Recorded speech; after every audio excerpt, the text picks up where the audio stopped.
went into new home sales. And so we have a great insider perspective from somebody who's been on our side of the business and has been on the new home sales side. And so we figured it'd be great value for him to give us some inside tips on what we could do to represent new home sales buyers in a better way. And then you'll have an opportunity for Q&A for him as well. So we can ask him anything we want, how much they make,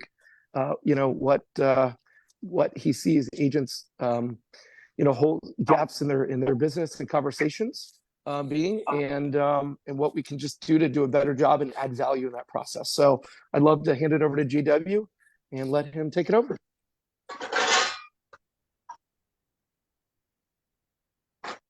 Brian, thanks a bunch. Really appreciate the intro and giving me a chance to do something I love, which is to talk. I'm sure everybody will grow tired of this quickly, so I'm going to breeze through, try to hit on some high points, and then, like we talked about, do Q&A.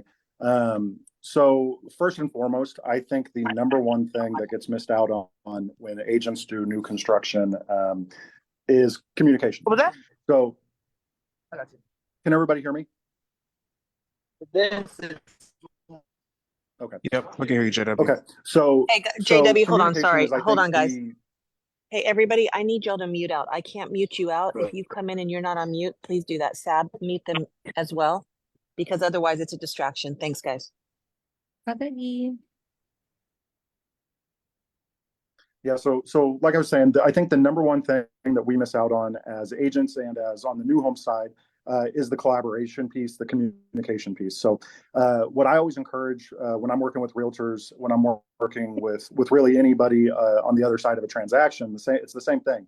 It's communicate early and often. It's collaborate as much as you can. So the communication side of things for new home construction, I think, is particularly important simply because there are so many parties involved. Not only is it the buyer's agent and the new home sales agent for each side, but on the builder side, you have the construction crew, you have the design center if it's a to-be built, you have all these different parties kind of working in collaboration to make sure it's a smooth process. And if the communication isn't there, everything breaks down. It will be a worse experience for your buyer. So how do you communicate? Make sure you understand how the builder communicates is, I think, the first piece of that. Understand how updates are going to be sent. Are you going to be copied on those updates? For so many builders, the answer is no. Ask if you can be. Some builders, kind of try. I mean, just very truthfully, they cut the realtors out of the process a little bit. Not my favorite way of doing things, but some builders will. If you get in and you communicate early and often with that on-site sales agent, your ability to better represent your buyer and to be looped in and to make sure you're a part of the process is so much higher, because they're going to tell the whole entire back end staff, hey, this agent's great. Like they're easy to work with. Let's loop them in, make sure everything's running smoothly. If you'll get in and you'll collaborate early, I promise you your whole process will be much better for both you and, more importantly, for your buyer. To that end, understand who the points of contact are for each builder throughout the process. So, once again, if it's the construction side, know who your dedicated construction manager is so you can reach out, or if the buyer needs anything, you can quickly tell them, hey, who's here you talk to. Of note with that is on the contract side, communicate with them what their contract preferences are, what are the contract and addenda, understand that contract and addenda. Too many times I would watch as buyers and agents alike on a new home sales contract would assume it's just like any other contract. It's not. It's usually the builder's own proprietary contract. So you're working with them on a form that's not necessarily native to you. It's kind of foreign. So you need to make sure that you understand and that you get a copy of that ahead of time, and you're working through that with your buyer, answering questions for them, making sure they understand the nuances of new home construction, and then asking questions to that new home sales rep. That's why they are there, so that there is clarification. So you don't get that call, in 2 weeks that said the buyer's unhappy about something, and it's clearly listed in the new home sales contract that this is the way things go. And now you're stuck sitting there saying, well, shoot, somebody should have reviewed this thing. I'm the agent. Probably should have been me. So make sure you're going over that with a fine-tooth comb. Obviously, none of us are attorneys, but we read contracts a lot. So make sure you have at least a basic understanding. And if you don't understand something, be sure you're getting with that agent, because so many times agents would come to us on the new home sales side with things that we couldn't change because it's right there in black and white in the contract. couple of things that I'll point out specifically in regard to contract that not all, and if this is too remedial or if this is stuff that everybody knows, please forgive me, but just time and again, I would notice that, agents would assume that things were the same way that they were in a resale contract. And that would get us into trouble, is that assumption. So a couple of things that are different. Obviously, earnest money. Earnest money with a builder, a lot of times going to be non-refundable. For some builders, that's a hard and fast rule. Others have different guidelines around it. Understand what those are, what the checkpoints are, when and if money will ever be returnable. Preferred lenders, do they have one? And are there incentives tied to it? So many builders are going to have a preferred lender these days. I would say it's more the norm than the exception. Understand if any incentive dollars that they are offering are tied to that lender, or if you can use an outside lender, and then what the implications of that are if things go south or if your buyer loses out on money for going outside. Contingencies, a lot of builders will take them, some won't. I think it's really important that you know upfront which ones are which. From our perspective, from a realtor perspective, I think it's huge, because if you're working with a buyer and they need to sell before they can ever go to contract on a new home, or if they need to sell their home, before they close, then which builders you can cut out right away. For instance, the builder I worked with at Perry, we did not take contingencies. So if you had a buyer and you knew they were going to be contingent, probably not the best idea to make them fall in love with one of our homes unless there was a creative solution, which are out there. But if it's strictly, hey, we need to be contingent, probably not the best idea to get them in love with one of our homes, only for things to fall through. Appraisals, make sure you understand how the builder works through the appraisal process.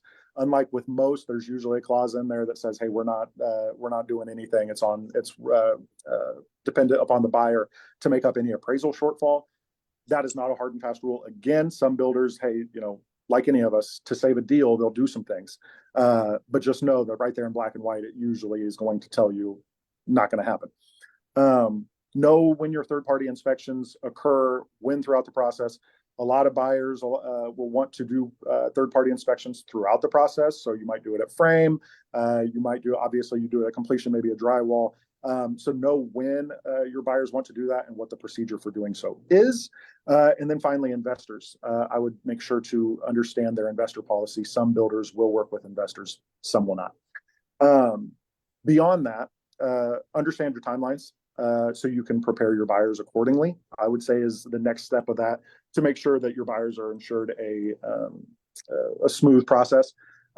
Things like structural options, exterior selections, usually done at contract, if not just after. Almost all your structurals are going to be done at the time of contract. So if a house has a 5th bedroom option and your buyers are kicking it around, they're not sure, don't go to contract with them not being sure, because that's something that is going to be locked in a contract. Things like brick, stone selections, any exterior colors, that's usually done in the next couple of days after contract, if not at contract. Design center, best practices for design center, that would be the next step in the process. Best practices I see for realtors at design center, which usually 2 to 3 weeks after contract, depending on builder. Get in there, make sure your buyer understands the processes, and then get out. Spending an entire day at the design center with your buyer, it bogs them down, it bogs you down. It's a lot of your day. Do it however makes sense to you, but I just see time and time again, the more cooks that get in the kitchen at a design center appointment, the worse off we get, and the buyer just has a harder and harder time with things. Like I said, do what works for you, but that's just my 2 cents from having seen it. The next big and probably one of the most important steps for you as a realtor to be at, and I think is an important way to set off a really good relationship with the construction crew, is the pre-con meeting, the pre-construction meeting. Almost all builders will have one. It's really the buyer's first sit down with the construction crew. Up to this point, they've been working with sales and design. Get in there, make sure you're making a good impression with the construction team, letting them know, hey, we're all on the same page. We're all on the same team. What are we trying to do? We're trying to build the best house possible for this buyer. The more you can all be on the same team, the better off you will be, especially in new home construction. Make sure they know you're a part of the team. You want things to go well. You're not trying to be a thorn in their side. You're trying to make sure the process runs smoothly and just trying to look out for the best interest of your buyer. This is your best time to do that. This will be the first time the buyer and you meet with the construction team. Super important. They're long, they can be depending on the builder, but I think it is nice to at least be there, if not for all of it, for a portion of it. Now, another thing to note here, my builder, the builder I worked with here in Austin, did not want agents at these meetings. I did not agree with that policy. When it came down to it, if the buyer said, "Hey, no, I need my agent. I have representation. That is why I have them hired. That's why they're getting paid." Just stick to your guns on that. I think if they say no, tell them, "Hey, we'd really like to be there. Is there a workaround?" Figure out a way to be there for your client, to show up for your client if you can. And then, like I said, it gives you that opportunity to have that touch point with construction, which I think is very important. From there, you're going to do all the, the things that we all know: frame walk, low voltage stuff.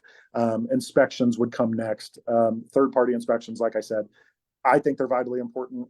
Builders do a really good job. They're going to tell you, "Hey, we pass 97,000 city inspections, and this thing's been inspected." Get the third-party inspection. You don't want to be the reason your buyer doesn't get one, and then all of a sudden something 2 months from now is not working correctly, and they're like, "Man, this should have been discovered." Just too many reasons not to do it. Blue tape tour would come next. If you're not familiar with the blue tape tour, that's exactly what it sounds like. You take blue tape, put it on the wall. Not all builders do it. Some will put this in with the home demo as well. Some want to do it on their own. Just make sure you understand what the processes are around that and can set your buyers up accordingly. And then if they don't do a blue tape tour, understand when your buyer is going to get the opportunity to walk through and point out any things that they see that might be deficient, and then help guide them along in that process. And then, of course, home demo and close. You'll be there for both of those, hopefully. That's kind of the process in a nutshell. I have all this, by the way, in notes that I'm more than happy to share. It's just kind of a quick outline. Hey, here's how the process runs. Something easy to kind of set buyers up for success and know when those checkpoints are along the way, so that they're not coming up and saying, "Hey, I wasn't prepared for this. I'm scrambling." That's the last thing, of course, we want as agents. So that kind of gets us through the process side of things. I have some general tips, tricks, things that I think help when you're working on the new construction side. But I really just wanted to get into the nuts and bolts of how does it actually work? What is your role in the process? That kind of thing.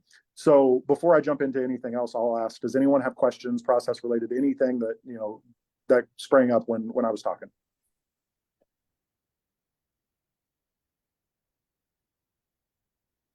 I do have a question. JW, thank you for the info.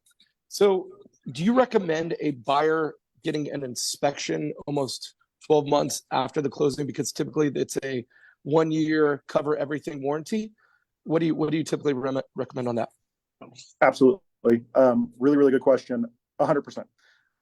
So for those who don't know, and for Brian's question here, a lot of builders with their warranty will allow you to come back and have the home re-inspected prior to that warranty period being up.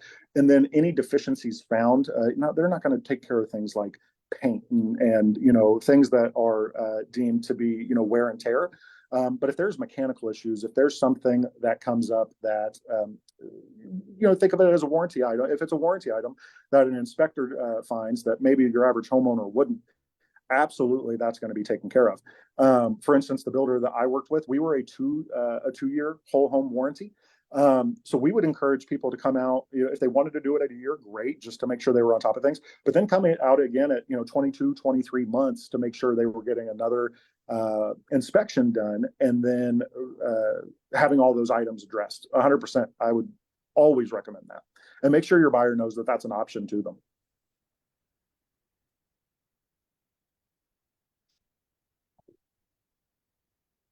Does anybody else have any questions?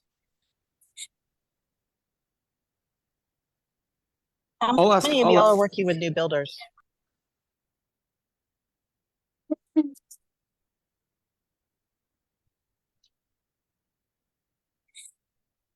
JW, I have a question, ahead, but I Jim. have something to add.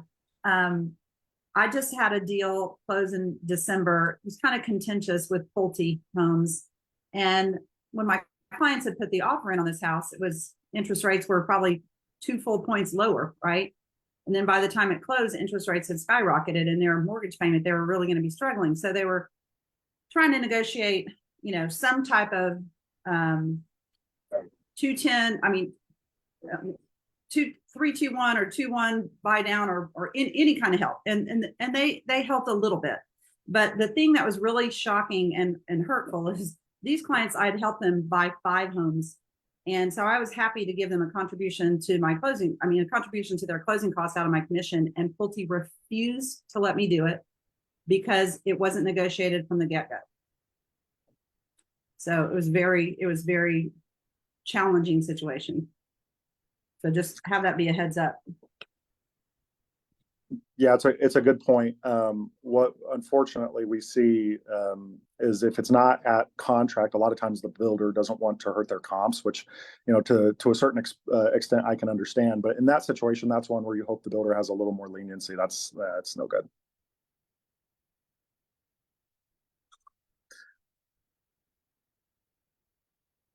Good morning, So, it's Pam over here. Question, or I can wait. No, please. Hi, I'm for this. It's been really helpful. I guess not really a problem, but something I always run into is if I already have my buyers pre-approved with one of my local go-to lenders, and obviously it's really hard for them to compete against all the incentives that the new builders typically offer when working with their preferred lender. I was just curious if any of you guys, for everyone out there, has had any success with having builders somehow keep incentives and, the buyer can continue working with your preferred lender, just because oftentimes the customer service and the experience level with my local guy is often much better, and the communication insanely better with my guy versus working with whoever the builder preferred lender is. I basically have to hunt them down the whole time. Just wondering if anyone's had success with keeping their go-to lender on, and if so, like, how did you do that and keep incentives? Has anyone ever had success with that? I feel like my lender loses out every time on these new constructions, and just wondering if there's anyone working any magic out there. I'll tell you from my end, having worked deals that we did use an outside lender and did give at least some sort of incentive. It's harder, nearly impossible when it's something like a rate incentive. That's just almost untouchable. And that's what, of course, for the last 12 months, everybody's been doing, because buyers have been so rate sensitive that I feel like that's what everybody's doing, right? All the builders are just, hey, how 299, 399, 499, we'll do a buy down and we'll get you on your way. And at that point, yeah, there is really not much competition. But before that, and as I think hopefully we get into a more normalizing market, I do think it's possible if they're, for some builders, we were offering, whatever it is, $20,000 in flex cash, and whether it's 15,000 towards closing or closing costs, whatever it is. I saw success with buyers just flat saying, hey, I'm using my lender or not proceeding. It's kind of like anybody. You hold their feet to their fire, you see what they say. The nice thing with the builder is they're going to sell that house. They're not taking it off the market. They're not, oh, we'll do it next spring. They're going to sell that house. So you're not going to risk running them off by just kind of trying to hold their feet to the fire. That's where you'll have more luck, is when it's a dollar-based incentive. If it's a rate incentive, you're probably fighting an uphill battle, just at least in my experience. JW, I have a question. How long have you been with Perry? So I was with Perry for a year. I came in, so my wife and I moved here from Kansas City the beginning of last year. Okay. Beginning of 23. Okay. So yeah, because I've sold with Perry for a very long time. And that was the first time, even as you said, because I know they're trying to move houses last year, but of anybody allowing anything, because most of the time we're like, nope, you don't use our lenders, you don't. And I've had clients just stick with their lender because at the time, what the builder was offering $5,000 versus a rate, the rate difference. So obviously they went with the preferred lender that we originally started with. So that's what I was asking. Yeah, and to your point, I think sometimes the builders, we look at the builder's preferred lender as almost infallible, and they're, this behemoth that we're not going to be able to beat. I'll tell you, sometimes we were not competitive. Like our in-house lender was not always competitive. Correct. Sometimes they were, but when you're offering $50,000 and you're buying down the rate, like last year, I felt like for builders and lenders partnerships were like the best they've ever had. But prior to that, it's kind of like in between. 100%. Well, and let's really call it what it is. The people who own these building companies also own a portion of these lending companies, or if not a majority of them, and so it's a way for them to to earn business on both ends. So they will incentivize that to a certain extent. But I'll tell you, the common refrain at least on the building side where I was, was, hey, we're not in the lending business. We're in the selling houses business. So if it came down to, we have a buyer on a tough house, the one that's, at frame stage and, they haven't had a discount and it's their most popular plan, probably good luck, because they're going to say, hey, somebody else is coming down the pike on that house. But if it's a house that's been sitting and they got to move it, and those kinds of things, like, you just identify those opportunities and say, hey, we want to take advantage of this house, but we want to use our own preferred lender, or our, my preferred lender. There's nothing stopping you from doing that. And the worst they can do is say no. Correct. Yeah. So I've had the most success in negotiating when there's an existing house versus one that's in frame stage or to be built. And even also bonus commissions that when they have those too. So, yeah. Yep. JW, I have a question. What, look, we all want to walk in and, be the big dog and negotiate a great deal for our client.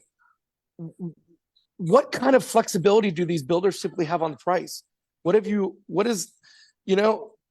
draw the line? If somebody's asking $800,000 for a home, I mean, can we ask for $750,000? Do we even have a chance?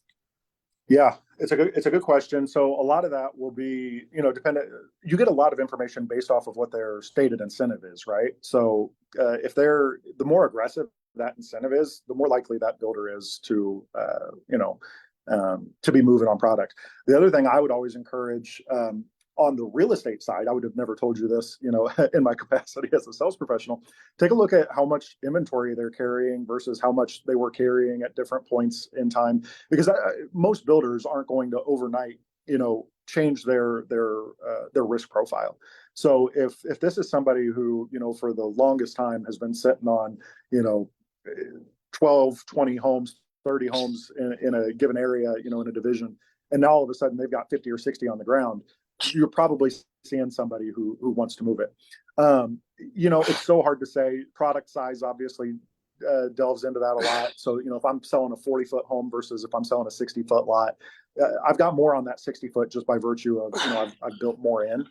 But yeah, if they're listed at 800 and you come in at 750, talk to that sales professional. And this is where the relationship side of things of what we do, if as an agent, knowing what I know from having worked on the new home side, I'll put my agent hat on and tell you what I would do if a buyer calls me and tells me, hey, I want to go look at houses in Parkside on the River in Georgetown.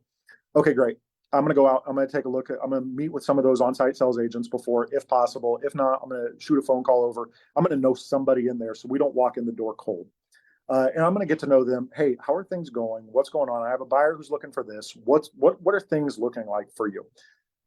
Those guys in there, those guys and gals, they want to get deals done. They want an agent who's going to work with them professionally and respectfully. Forge a relationship there, and then once you find ones who you enjoy working with, work to make sure that's where your buyers are ending up. Not to say that you always have to end up with the same bunch of builders that you work with, but if you're finding people who are consistently better to work with, they're offering a better experience, go back and work with them. And the more you forge those relationships, I'll tell you, I had realtors who would walk in the door and I would say, here's your price. This is what I know I can do. If you want to ask my boss if there's another 5 or 10 grand there, I can do it. But this is what I know I've got to give, because they were good to work with. They brought good buyers. It was easy contracts, all that kind of thing. So if you can forge those relationships, that's where you can really take advantage of calling and saying, hey, what are the deals? Like, I have a buyer who, they just want to scream and deal on something. Where are they? What are they? It's like everything we do. It's a relationship business, right? And what percent of the buyers came unrepresented? Did most buyers have agents, or are we missing a huge opportunity in the market because there's so many buyers that just walk in? Yep. I wouldn't say it's a majority. It's not a majority, but it is a significant amount. If I told you, I would say I probably sold to maybe 10% unrepresented. So they went to contract totally unrepresented. And I would say walking in the door, maybe 35%, somewhere in there, without delving too much into it. So yes, to answer your question, there is a huge unrepresented buyer pool. And again, thinking as an agent, those relationships are huge, because a lot of times it doesn't affect that salesperson who's on the other side of this thing. It does not affect them if they have an agent or not. it might affect the company as a whole, the builder as a whole. It does, because obviously they're paying out a commission versus not, but it's not affecting that new home sales agent. So form those relationships. And a lot of times, if I had an unrepresented buyer who needed representation, I was able to say, hey, this is a group of agents who I have worked with, who I can tell you will do a good job for you. And I was able to kick that over. Or if they had a listing and they say, hey, I'm looking at building in your new phase. I know it's a couple months out from getting started. What are the next steps for me? I'm like, well, first of all, you need to know you're going into this with eyes wide open. What's your house worth? Are you going to be able to afford the house you want? So let's get you with an agent who can set you up for success on that end, and make sure they tell you what your home is worth and how long it's going to take to sell, all those kinds of things. So that way you're not running into issues when it comes time to close on your house. I refer to agents all the time. If you can make good relationships there, I 100%, and that's in my slide here that I'll send if everybody wants it. That's one of the things I have in here is use a builder to your advantage when it comes to marketing, all that kind of stuff, because they are there and it's an untapped resource. We'd see the occasional realtor come through and shoot video, but rare was the agent who wanted to sit down with me and just talk like business and how can we further each other's goals. And I think there's opportunity there, to be certain. Nicole, you had a question? Oh, sorry. Yeah, I had another one. Sorry. So kind of on the same line of, what Brian asked about, is there any flexibility on price, whatever? And then you talked about looking at incentives. Obviously our goal is to get our clients the best deal, but then sometimes what happens to me is, aside from that, the commission from that builder that particular time is not 3%, or, sometimes they offer extra, right? But like the one I worked with recently was KB Homes in Southeast Austin, and they were only offering 2%. And I get, that number is flexible in any transaction, anytime. But, obviously that stings a little bit when you've shown your clients like 1 million homes up before that point, and they ultimately end up there. That's where they're excited. And of course you're going to move forward. Has anyone had any success, or have you seen people have success with, like, on the realtor end, negotiating their commission up? I tried. I asked the sales rep. We had really good rapport. Has anyone had any success with that, or are you kind of just stuck with whatever they're offering? Yeah, I was lucky and that was important to me, the builder I worked with, that they did treat realtors, because having been one, to me, they were my lifeblood. As if I forged good relationships with the realtors, I knew my job was going to be easy because they just keep bringing me people back. So I have not had as much experience with this. In Kansas City, I would leave that to others who might be able to answer better than I could, because that was not something my company did.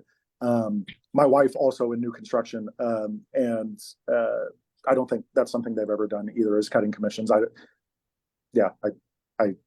can't speak to it as well. JW, well, one thing I was going to say, because I know Perry, they stopped doing it when everything was nuts. But like you said, if you make good relationships with certain realtors, like at Perry, they can cross sell. So like whatever community he's at, like I had someone who was like, hey, I don't have anything here, but we have, whatever parks are on the river. I have a community that, I have a house I can sell you. So they may not have something there. Just like you said, make friends, and then also get on their builder list, because then you'll be able to see the inventory that they have. And then you'll see, hey, this house has been sitting for 4 months. So there may be a more chance to negotiate all the things for your client as well. And then if there's an incentive for realtors, they'll 2,000, 5,000, things like that. So to bring 100%. No, 100%. I think that's really smart. And the other thing, even if they can't cross sell, at least they can get you hooked up with the right person in that other community. Because I did that all the time, where I wasn't going to South Austin to try and show in a neighborhood that I knew nothing about. I didn't feel like that was the best use of my realtor's resources. Instead, I get them with the expert over there. And that's huge, because then you're not, they're just like us. There are good agents, there are bad ones. There are good on-site salespeople, there are bad ones. So make sure you're getting with the good ones, and you're if you forge good relationships, you can really make sure you're doing that. And the other thing is that builders that have like incentives or escalating commissions, like if for the first or two first transactions, they pay you, I don't know, 2-3%, and then if you sell the third one, like 4%, and it depends of the builder. I know for example, DR Horton, they do that, and Lennar, they reduce the commission to 1%, at least here in Florida. I don't know if in other states is the same. But yeah, it depends of the builder pretty much. Melanie? Hi, I have two questions. One, I have had some experience or some luck getting negotiating on price when it's right before on inventory homes, when it's right before the end of the builder's fiscal year. So when is Perry's fiscal year in, JW? It was a fire sale at the end of the year for us. Okay. It was how can we move homes, because of course they were worried about tax liability, all that kind of stuff. Let's get out from under as many of these things as possible. Our prices were, I mean, let's say on a $600,000 house, what I was offering to buyers was 40-50 grand different overnight from 2023 to 2024. So yeah, that end of the year stuff, that's real. And then, you know, watching the inventory, because part of that is the inventory tends to stack up then, right? So it doesn't have, you don't have to wait for the end of the year. But they're going to be build heavy at the beginning of the year. Like we started to incentivize the builds in January. And so they have all those closings rolling in. And then after about February, March, I would say that's when they're saying, okay, now it's time for us to start putting spec inventory on the ground. Well, those are getting done, you know, depending on the builder, maybe September, October, it just depends. And if they're not selling by December, those are the ones you can really snatch up. But like I said, it just depends on how their inventory levels are looking. So my second question kind of has to do with my experience that I told y'all about earlier with Pulte, and I'm curious what you would think about this strategy. So in that situation, Pulte was actually giving the buyer's agent 5%. I'm like, well, that's, you know, I don't need 5%. I'm going to help my clients out with this rate issue. Is that something that you think builders would let you negotiate up front and say, hey, I'll take 3%, you put my 2% or whatever difference they're offering toward the price and taking the price down? Would they be open to that, you think? Yeah, I think so. If it's something that they have stated, we could move monies around. The one thing to be cognizant of there is they're probably not going to want to take it off the price. So really what you have left is closing costs. Well, there you run into, depending on how much the buyer is putting down, you start to run into the limits on federally what you can contribute.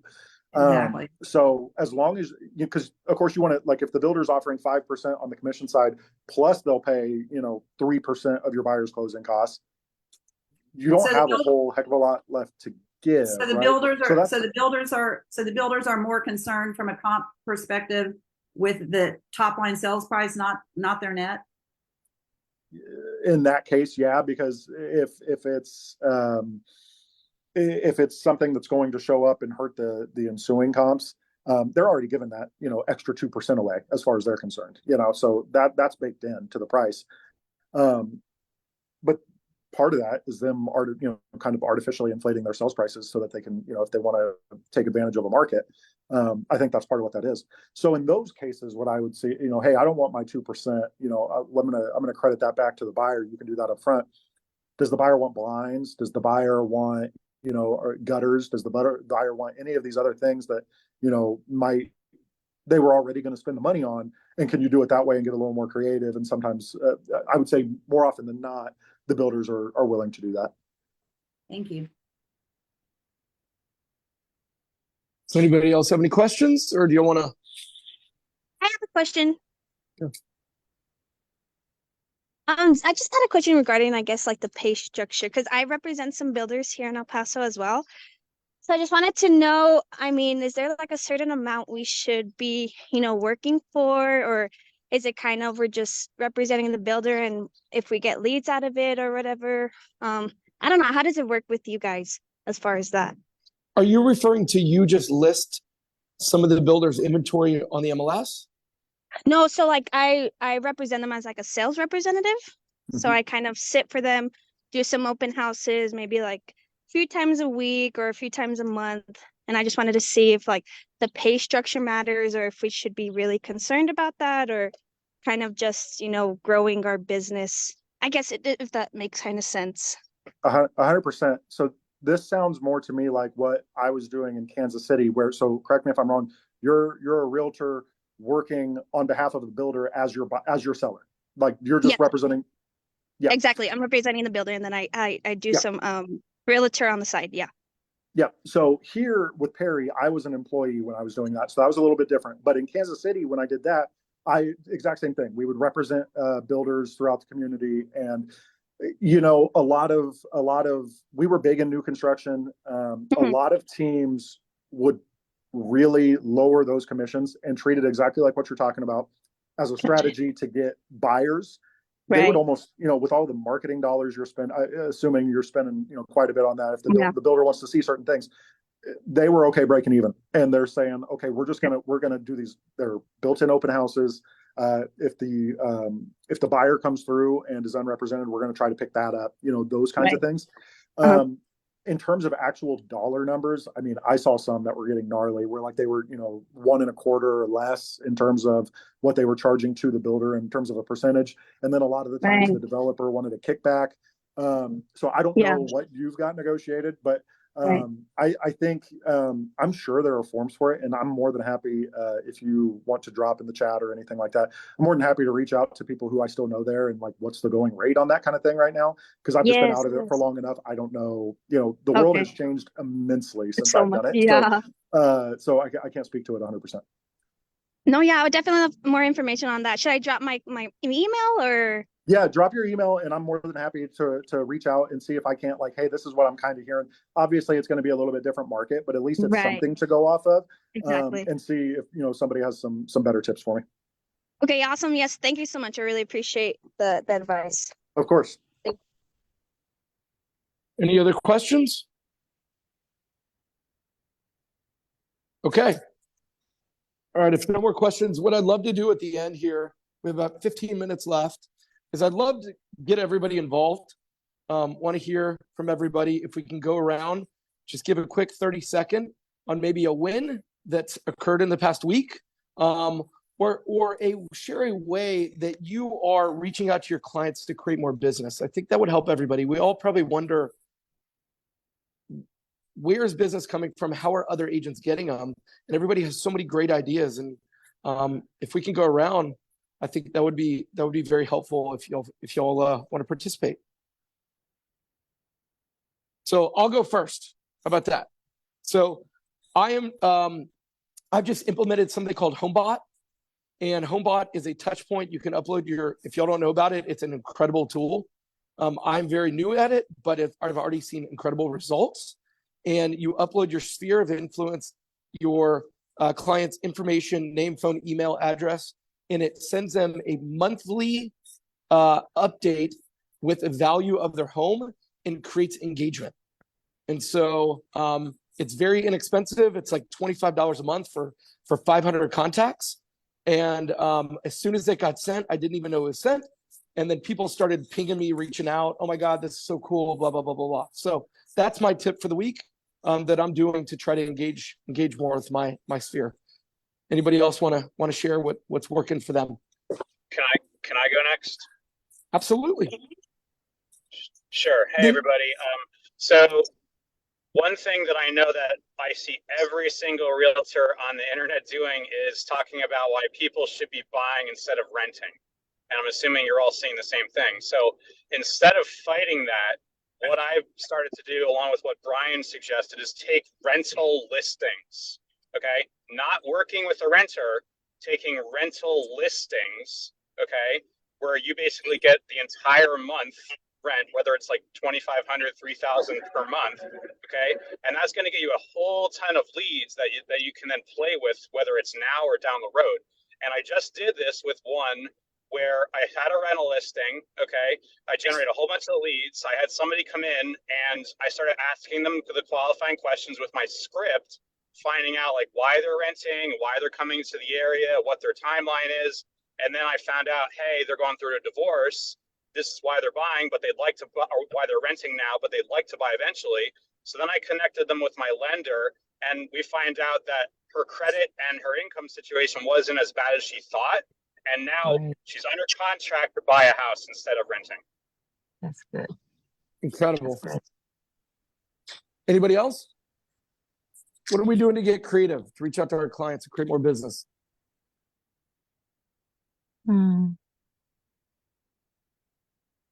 Ooh, Brian, I got one. Love it. Share it. Okay, so this was actually taken from you, so I'm kind of cheating.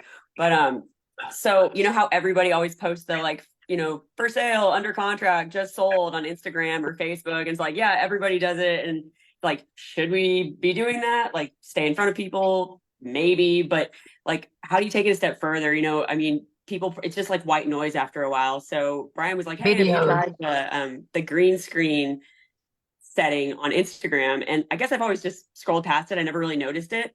So it's super cool if you've never tried it before, where you see those videos. I'm sure you've seen people do it. I just didn't know how to do it. And I'm 36 years old when I found out. But you just select the little green screen feature when you're making a reel or a story or whatever. And then you can put any article behind you, or you can put your just sold listing behind you and talk about it or whatever. And it's just so much more engaging to have your face in front of it. And I've gotten a lot of more positive feedback from posting those rather than just the post itself with the house and your picture on it. So I think that's been really cool. Does everybody know about the green screen, how to do that? Or do we need to have a training on that at some point? Yes, Raise your hand if you want to see a training today. on it. I'm 43, Nicole, and I just found out today from you. Okay. It's really fun to do too. And it makes you look and feel like extra You're real. profesh. Yeah. Well, and look, the reality is people, they can only see so many pretty pictures of sold posts and coming soons, right? And they want to hear your opinion. They hire you for your perspective, right? And that's where I think we are in the market. You have to be more personable. You have to be more in touch with people, and they have to connect with you on a different level in this current cycle. And so that's a great way to do it for free every day if you want. You can take articles, you can take news, you can take solds, you can take coming soons, and you just put a picture of it or a video behind it, and then you're talking about it. So we can definitely schedule a training about that coming up for everybody to be more in front of their clients in a different way. I would agree. I've done a lot more videos based on feedback that I've gotten from people over the last year or two. And if you're like me, and some other people on the call, you probably are not a huge fan of social media, but you need to be on it. And people need to see what you're doing. Nobody knows what you're doing if you're just posting a picture of a house. They want to hear about your life. Okay, that's what's selling the house, not the picture of the under contract or the pretty house. It's you. Otherwise, they can go buy from somebody else because that person is more relatable. It's true. Anybody else? I wanted to say that I used to be in education, so I've got a couple of schools with about 250 teachers there. And what I've done is I take cookies and leave my flyers. That's the permission they've given me to do. And so I'll do that. So I'm already on the referral of my second teacher from one of the couple of the secretaries there that have referred their young teacher daughters to me to find homes. So they start talking. In schools, everybody gossips and talks. So you can use that in a positive. So then they all start talking. So that's been really a positive thing, where it just comes out of nowhere. That's a great idea. Great idea. How about the Realm Atlanta team? Do y'all have anything? Y'all been quiet. We have multiple people in there with a lot of experience. I don't know why we're quiet today, Brian. Anybody? I did my third networking meeting yesterday. We had 18 people participate, all in different professions, and it was really worked out well. It was all about setting your goals, and great contacts were made. So, and I wanted to jump in about the home bot too. I've done it for a little while, and it also brings up all the loan information and gives you the owner a true equity report, a good idea of their equity, but the open rate is like 80% so it's fantastic at what people look at. And that's exactly what I'm seeing right now in my first month, about 80%.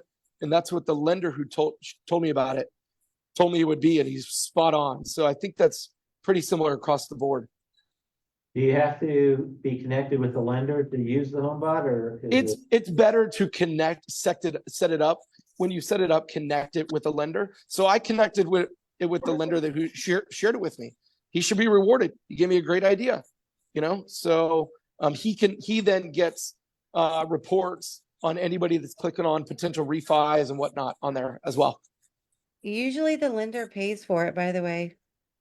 You can do that too. Yep. I've done something old school this year. I guess, like Nicole said, I'm kind of sick of social media and all the for sale, just sold, blah, blah, blah. And, I always had mailed a custom anniversary card to all my clients on their first year anniversary. But after that, I just went to just generic, regular mailings and stuff like that. And so I went back on my historical closing log. I've been doing this about 14 years now. And I looked at everyone who is at a typical, anniversary increment, like 5 years, 10 years. And I've been sending them, anniversary cards. Oh, I can't, and real, personalized ones. Can't believe it's already been 5 years. And I can't tell you how many people that I've sent those to, it hasn't been a lot yet, have responded back and let me know that they're, thinking about upgrading or downsizing or whatever. So old school sometimes works. All the time. All the time. Yeah. I've been calling my past clients in my sphere, and I haven't done that in a long time. And I've been getting the response that I was not imagining it's gonna be that way. But yeah, I had a friend of mine that, hey, thank you for calling me. I've been thinking of listing my home. I'm like, okay, great. So I had a past client from New Jersey that, hey, my mom is looking to buy in Tampa Bay. I'm like, okay, great. So all school works all the time. So it's great. Danny, I think you had a question. You had your hand up earlier. No, I was just gonna say, if she needs somebody in Tampa Bay, but I was talking about the lender paying for HomeBot. That's all. Great idea. I'll share one that's been pretty fun that I've been implementing more and more. And if y'all don't have CapCut, it's a free app. You can pay for the upgrade pro version. And it has thousands of templates in there. And you can literally take little videos of your house, of your day, pictures, and you can find whatever template you want. So you go into templates and you type in the word real estate or weekend fun or whatever it may be, or family time. And it'll pull up all these templates, really cool music, really cool transitions. And you just literally pop in the pictures and video, and then you have a reel to share across all your platforms. And that's been a lot of fun to play around with. So CapCut is a fantastic app. There's all sorts of YouTube videos, if you're not familiar with it, on how to do it. And certainly we can talk about a training on that if everybody wants to learn more. But that just changes up those boring still images. You got to be a little more lively. Yeah, Brian, I think it would be great, with all the new technology that's coming on, every single day something new. It would be great to have, a huddle just on technology, and things we could use to make it even easier for our businesses. Absolutely. One thing I wanted to share, so my coach has been challenging me to call and to get in with my sphere call. And I've been telling my sphere, hey, I have a new luxury presentation. Can I get in front of you and practice? And so so anybody, like if hey, I've updated my presentation, you're a friend of mine, would you mind letting me, get in front of you? And that's another way to make appointments, to actually have an intentional talk about your clients. So that's been really helping me to, remind people I'm in real estate, or to, hey, I let them know now I'm selling luxury homes.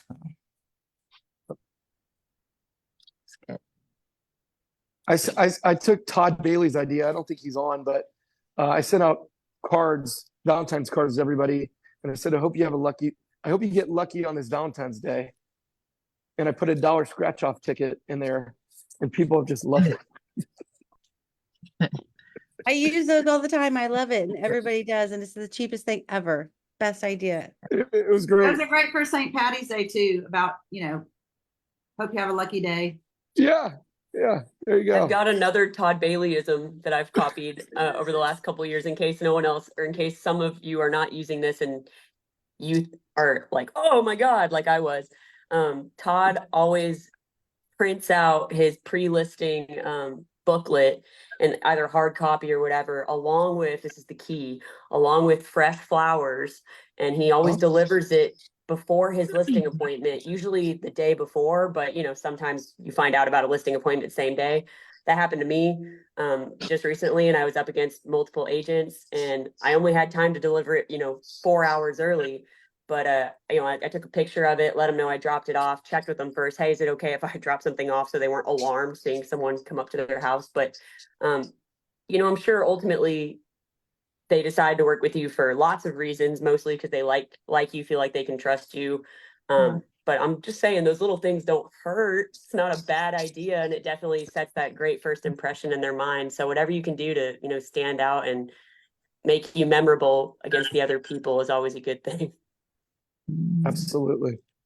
Brian, can you just share what Elizabeth put in the chat about Kickstart for everybody on the call in case they don't know what that is?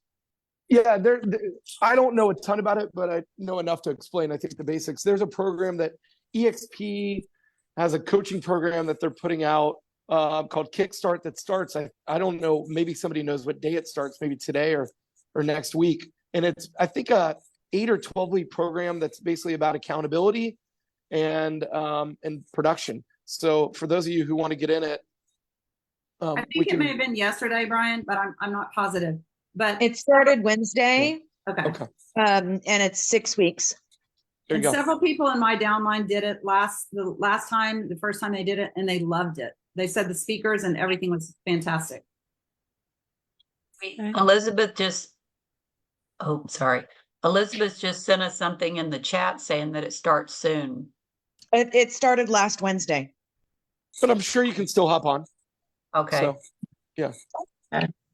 And I'm the guessing you speaker- can search family tree or tribe and probably find the info. There's a Kickstart workplace page. Search for Kickstart. Also, Elizabeth posted it on the tribe. I think it's the tribe. Monday or Tuesday. Perfect. Okay. Well, listen, we want to be respectful of everybody's time.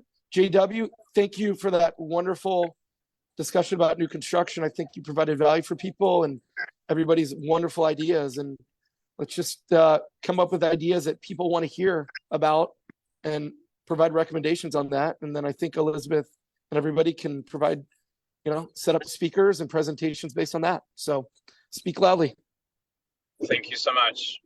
Thanks. Bye, Bye, everyone. y'all. Thanks all. Have a good Thank you. one. Bye, y'all. Bye.